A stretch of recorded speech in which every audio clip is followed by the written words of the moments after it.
সুপ্রিয় দর্শক, আসসালামু আলাইকুম। এটা আমাদের ঐতিহ্যবাহী গোপালপুর হাট। এখানে মূলত সোমবার এবং বৃহস্পতিবার হাট মেলে।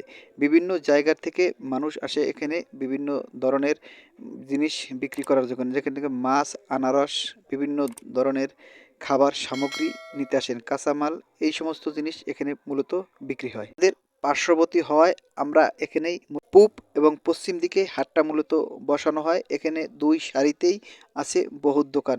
নানান বেরঙের বিভিন্ন ধরনের আসবাবপত্র মূলত এখানে বেশিরভাগই খাবার পণ্যগুলোই বিক্রি করা হয়। যে কোনো রকম কাঁচামাল থেকে শুরু করে আলু, পটল এবং যাবতীয় সামগ্রী এখানে মূলত বেচাকেনা হয়।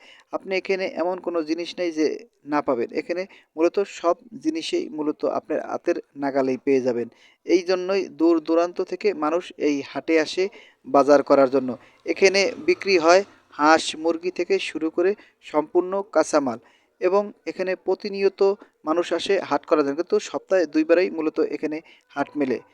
সোমবার এবং বৃহস্পতিবার মূলত এই ২ সাপ্তাহিকভাবে এখানে হাট মেলানো হয় এবং দূর দূরান্ত থেকে মানুষ আসে এখানে বিভিন্ন ধরনের সামগ্রী কেনার জন্য এবং আমাদের পার্শ্ববর্তী হওয়ার কারণে আমরাও যাই এই জায়গায় কিছুটা ঘোরাফেরা এবং কিছুটা বাজার করার জন্য। দেখতেছেন যে সারি সারিতে দোকান বসানো, ২ টা সাইডেই আসলে মূলত এখানে বসানো হয়েছে দোকান এবং এই দোকান মূলত এই দোকানগুলো মূলত বসে ১২টা থেকে এবং তা সমাপ্তি করা হয় মাগরিবের নামাজের পরেই। কিন্তু দূর দূরান্ত থেকে নিজের যতটুকু নিজের লাগানো আঙিনায় যে সমস্ত ফল ফলাদি থাকে তাই নিয়ে আইসা পড়েন তারা, গ্রামের মানুষগুলো, এবং তারাও খুচরা মূল্যে এখানে হাতে কেটেই মূলত বিক্রি করা হয়।